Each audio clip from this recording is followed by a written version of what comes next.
Good morning, and I hope week one went okay for you. Don't forget, this week we will be meeting for your very short individual conferences.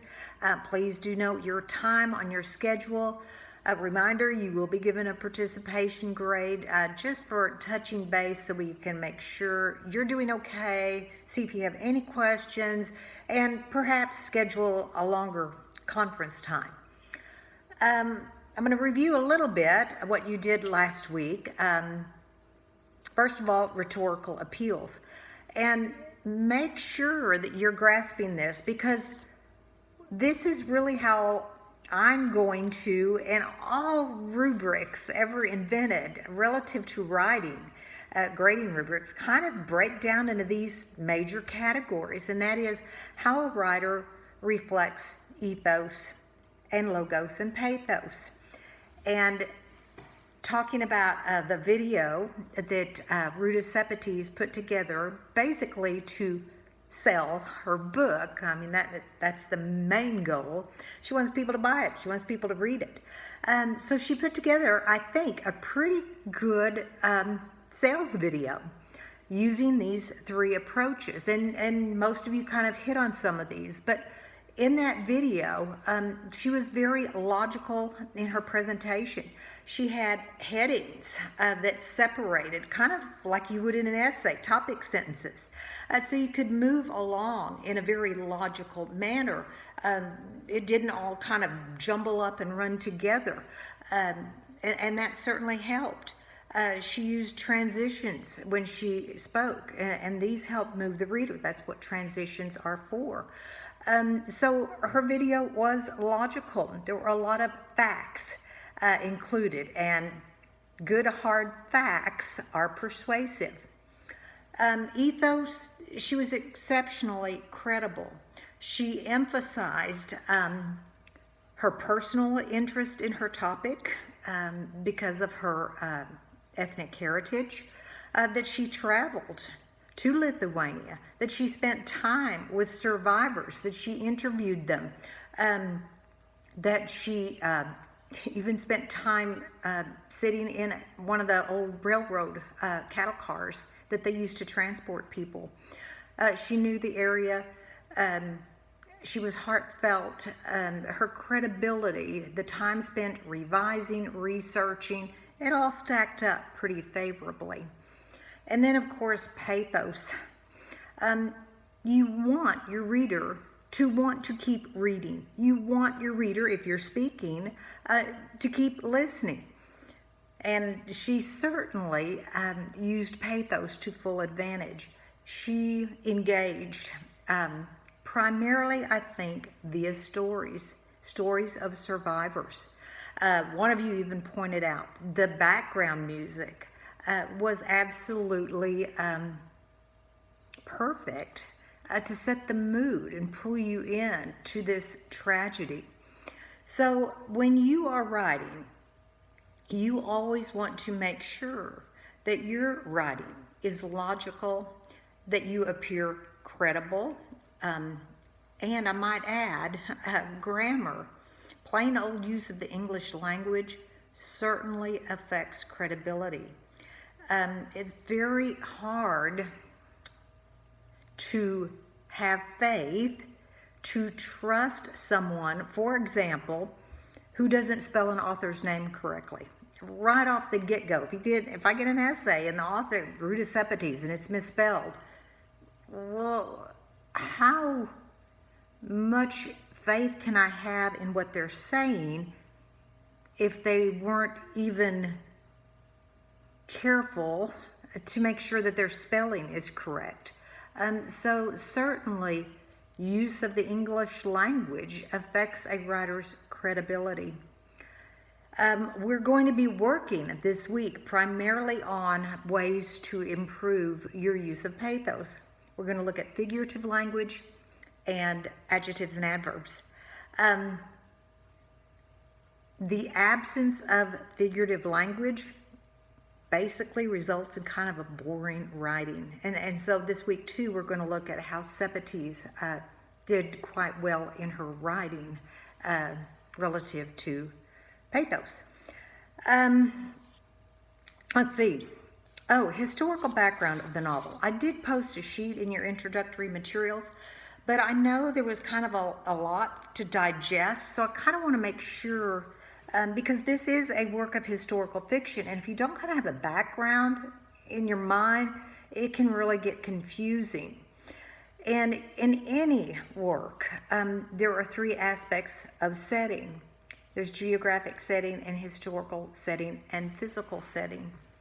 And in this particular book, geographically, we are, or at least we begin in Lithuania and then move across what at that time was the USSR, the United Soviet Socialist Republic, which had previously been Russia. I do want you to note that in the front of your book, there are some pretty good maps and even dates at the bottom that will help you kind of see where they are when, and that will enhance, I think, your understanding. Historically, well, the novel starts in 1941. We're at the beginning of World War II.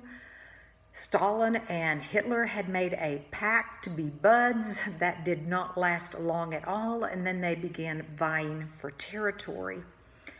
Physically, in this particular novel, you spend a lot of time, at least in that first section of the novel, in the cattle cars, and then the physical locations change. So kind of keep that in mind, because this is basically a travel journey of sorts. Lena's story does begin in 1942. It doesn't end until 1995. Just having a little background as to Russia itself and what was going on that led to these horrors, I think will help you. At the turn of the century, 1900, Russia was one of the few countries in the world that still depended on kind of the old landowners, and everyone else serfs, a wealthy upper class, and the rest living pretty much in poverty. The country was still ruled by czars, which comes from the Latin Caesar. They were fiercely powerful monarchs. There was also a famine, and the people were hungry, and they were very weary with their slave status. In 1905, the Russian Revolution really kind of had its beginnings, its roots started. Communist groups reflecting the thoughts, the theories of Karl Marx, I would add most erroneous theories of equality, enforced equality, sprouted up throughout the country. And Marx, simply put, kind of had this idea that, and this is oversimplification, but that if the state owned everything and then doled everything out equally and told people what jobs they had and where they could live and made everyone have the same kind of housing and so on and so on, okay, that equality, total equality would be a really good thing. But he conceded that to get this system in place, you would have to have some at the top to get it going and enforce it. And then, and this is where I think he really got off base, he argued that in time, those in top would see how beautiful this whole system was working, and they would just give up their power and become one of the many. And I'm afraid that's not how human nature works. By 1914, Russia was in World War I, as was most of the world. Russia and Germany were long-standing rivals. Russia was pretty much broke. They were really financially struggling. Russian soldiers were deserting. They were underfed. They often even lacked weapons, and they were never paid. So this revolution began even intensifying, and by 1917, it became violent. Destruction of property and Private businesses were common. Anyone who might be considered pro the Tsarist regime was rounded up and executed. And in 1918, the Tsar himself and his family were taken to a remote location, and the Tsar, his wife, and all of his children were executed. So then you had a void. Who's going to be the new power force? And you had Trotsky and Stalin. They kind of went back and forth after Lenin died. And by 1924, Joseph Stalin, after executing opponents, took over the Communist United Soviet Socialist Republic. He was paranoid. He was a tyrant. He was unbelievably cruel. Historians generally believe that Hitler was responsible for approximately 7 million total deaths, executions, and tortures. However, Stalin, more like 40 million executions and starvations of his people. Not until 1953 did Stalin die. And as the book continues, you will see that is when finally, after 12 years of being in gulags, Alina's family begins, those who have survived, begin to get to return home. Your quizzes, the answers should be showing for you. If you missed something, it should be there. I'm just going to emphasize a few of them and talk about a few of them. One of the first little stories we get, and this is a novel of many, many small stories, and certainly a lot of those are reflections to Lena's prior life when things were good, that show the contrast in that at one time she had a beautiful life and now she does not, and those flashbacks are very well drawn. One of the early ones is when she reflects, thinks back to being given a loaf of free bread. And she goes to her father and asks him what he did to deserve free bread. And his reply is that he did nothing to deserve it. He simply did what was right, and that you stand for what is right no matter what. And that gives us a lot of insight, I think, into the character of Lena's father, who she so much admires.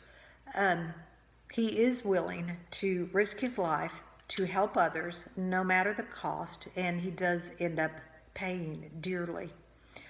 That list, this is a historical novel, and Stalin had endless lists of people he suspected of being enemies, and certainly that list is of the more educated populace, because educated people tend to be thinkers and questioners, and that is who a tyrant needs to get rid of. Just to be clear, Lithuania, the prior year, had been accessed by Russia, Stalin, the USSR, and made Lithuania was off the map, as were the other Baltic countries, Estonia and Latvia, and they were now forcefully made to be a part of the USSR. There were 46 people packed in their cattle car going east. Andreas's father, the problem with him, well, he was in the army, and so his wife and son were immediately put on the list because they were likely influenced by a father who would be so patriotic as to stand in the Lithuanian army against the USSR. I think it's important to note too, a priest is mentioned more than once, and of course religion of any kind was illegal in the USSR. The only god that could be worshipped was the state. Any churches any types of churches. And of course, Russia was Eastern Orthodox, Christian Eastern Orthodox, but Christians went underground and tried to remain active in an underground manner. Many were, of course, captured and executed or sent to gulags. Lena was supposed to go to an art school in Vilnius. She is quite an artist. Her favorite artist is Munch, M-U-N-C-H.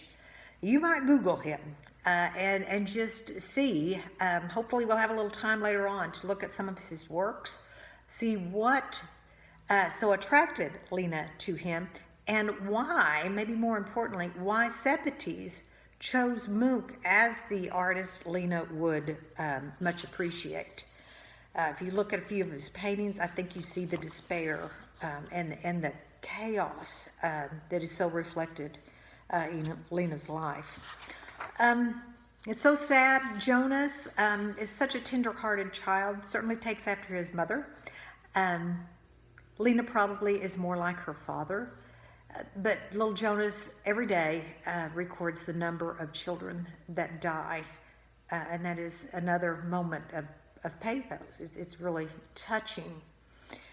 The bald man is an interesting character. Pay attention to him.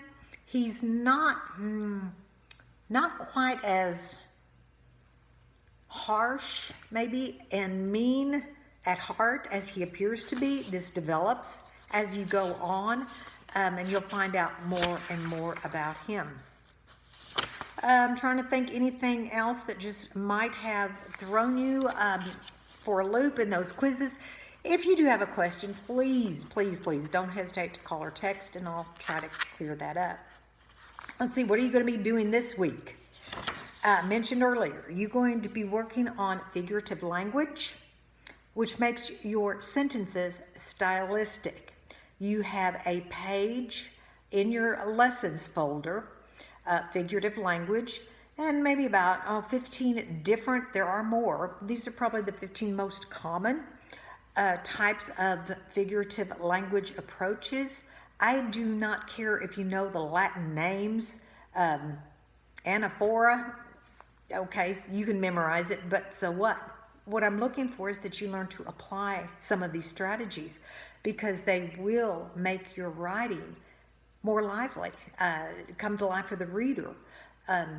Take a boring writing and make it really interesting.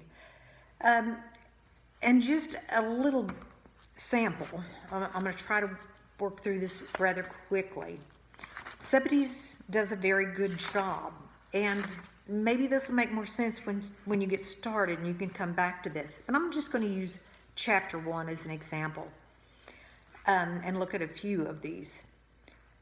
On the very first page, we find out that right before there's the knock on the door, the evening breeze floated through the open window over my desk, waltzing the curtain from side to side. A curtain can't really waltz. So that is a use of personification. But what does it do for us?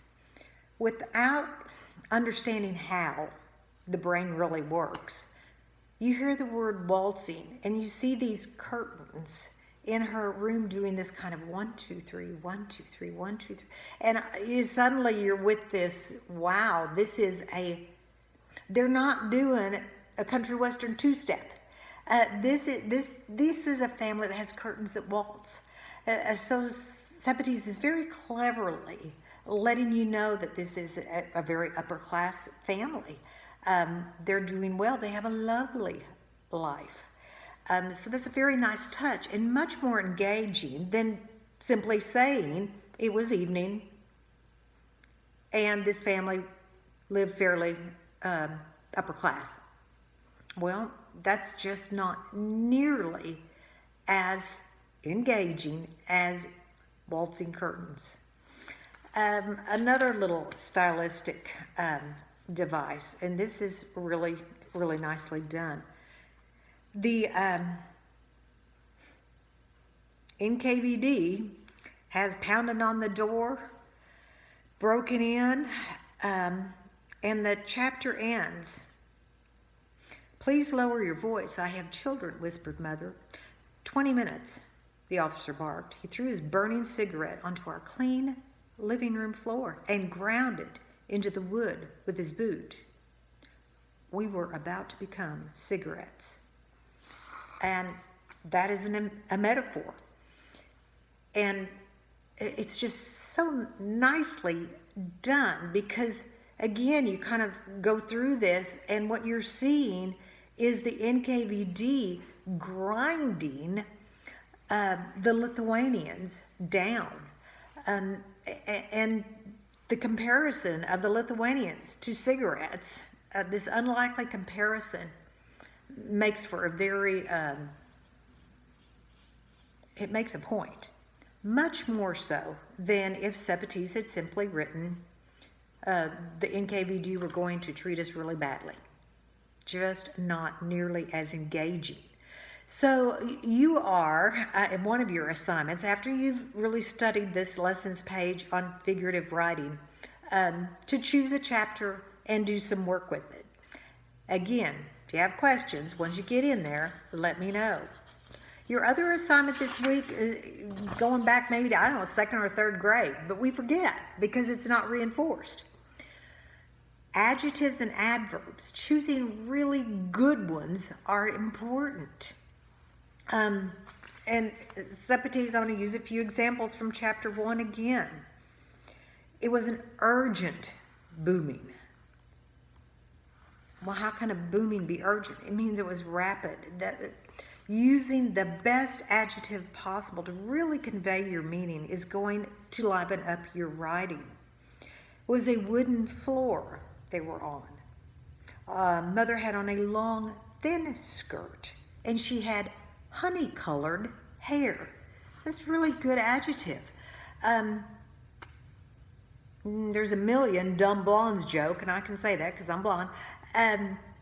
But honey-colored, again, very nice, nicely chosen adjective to give you a description of Alina,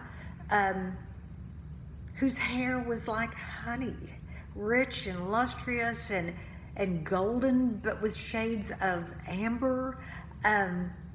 Just the best adjective, I think, that she possibly could have come up with to describe the color of Alina's hair.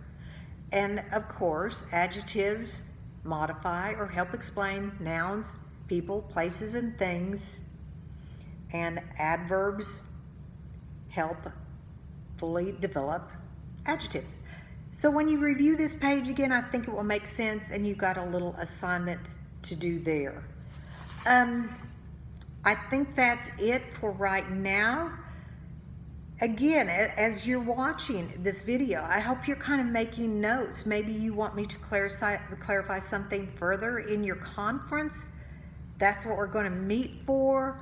I guess I will see you then. You've got my cell phone number. We'll talk soon. See some of you probably, hopefully you're watching this Monday. I'll see some of you today.